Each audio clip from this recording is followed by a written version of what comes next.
บอกโอ้ว่าเฮาศรัทธาองค์สัมมาสัมพุทธเจ้าสิ่งใดบ่แม่น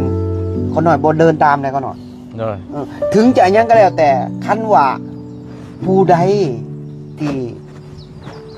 ออกนอกพระพุทธพระธรรมพระสงฆ์คนหน่อยบ่ไปนำเด้อค่ะถึงเจ้าสิตัดหัวคนหน่อยไปตั้งก็คนหน่อยก็ย่อมไม่ตัดโอ้สาธุเพราะว่าคนหน่อยศรัทธาพระพุทธเจ้าแน่นอนแล้วศรัทธาเต็มเปี่ยมเลยดิศรัทธาหากแก้วมันยังลงลึกแล้วมันแข็งแกร่งตายซำได้ก็สิเอาเจ้าสิเอายังไปก็เอาไปคอยบ่ห่วงยังเพราะว่าคอยมีแต่พระพุทธพระธรรมพระสงฆ์ย่างนี่บอกเฮาย่างมาฮ้อนๆปะตีนย่างเบิ่งความรู้สึกตลอดเวลา6ปีคนน่ะบ่เคยหยุดย่างมาปีละ 2-3 เทื่ออนุโมทนาบุญสาธุคันติปรมีของย่าด้วยการที่ทรหดย่างปาตีนแดดถึงแดดเที่ยงแดดแดดมันร้อนนะสัมผัสกับพื้นถนนแห้งหอดกว่าเขา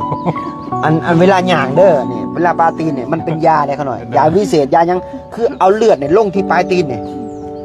แล้วก็ห้ามปวดหัวเขาหน่อยเพราะว่ามันเป็นมัน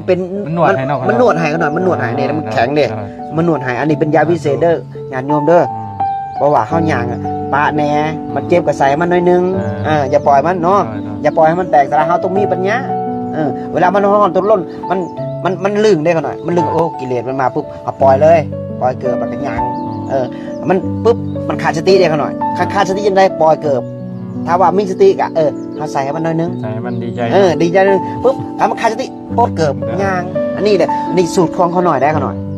ยางปุ๊บเวลานอนคือกันนั่งสมาธิกันถ้ามันมักนอนหลายบ่ต้องให้มันนอนถ้ามันกินอะไรจะมันหมักได้บ่ให้มันกิน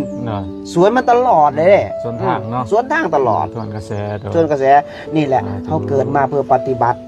อย่าเห็ดเลาะลิ้นไหนบ่มีโอกาสตอนเขายังเป็นวัยรุ่น